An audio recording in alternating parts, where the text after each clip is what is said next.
mechanism to really monitor? Because we understand, again, that food might get to some sections and do not get to other sections of people. So it leaves other people, getting hungry, maybe throughout the day. How do you really monitor to see that the food aid that you supply get to the appropriate quarters?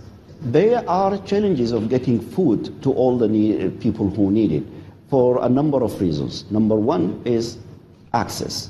In order to deliver assistance to people, you need to be able to reach them, or you need to be able to send the supplies to reach them. And this is hindered by the insecurity and the fighting to a large extent. Secondly, it's also limited by the amount of resources available to us at the moment as international humanitarian actors. We do not have enough natural resources to procure and provide the assistance we need. Let me give you just an example. Now, we were focusing on serving the IDPs who were able to come to the safe cities like Maiduguri, like Damaturu, like Gombe, like Yola. But what is happening now is that we have to push and provide assistance to people in 15 new satellite camps, in 15 new LGAs that were not accessible at the beginning of the year. Where? These are, we are talking about Bama, we are talking about Ambua, we are talking about Bulka, we are talking about Goza. These are the places where we are just now, since March, started to access the civilians in these places. As I mentioned to you, there are now 15 satellite camps in the LGAs that have been recently recovered by the army.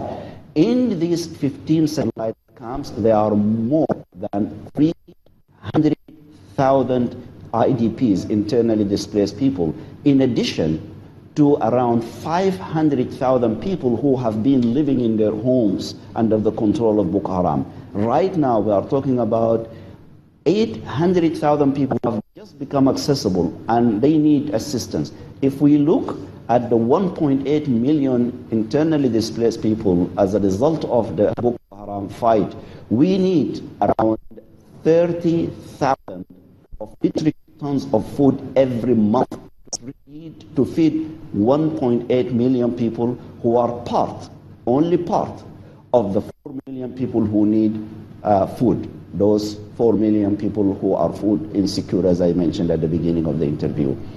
30,000 metric tons of food every month to feed 1.8 million people are only the internally displaced people, not the entire population of 4 million people who are food insecure. Right, moving forward, how can this really be sorted out? Are you looking for more countries to help in this situation, or is the call for more help from the government?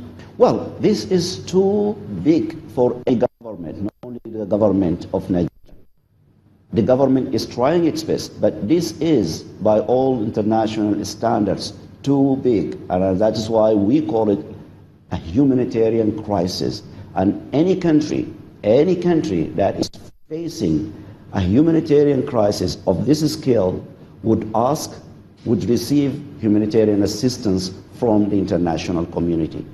Nigeria is part of the international community, and definitely the international community will always support as much as it is possible. Definitely the Nigerian government is the first line of response, and they have been trying their level best, but this is much beyond any government like the government of Nigeria at the moment, where the economy of Nigeria is also facing so many challenges.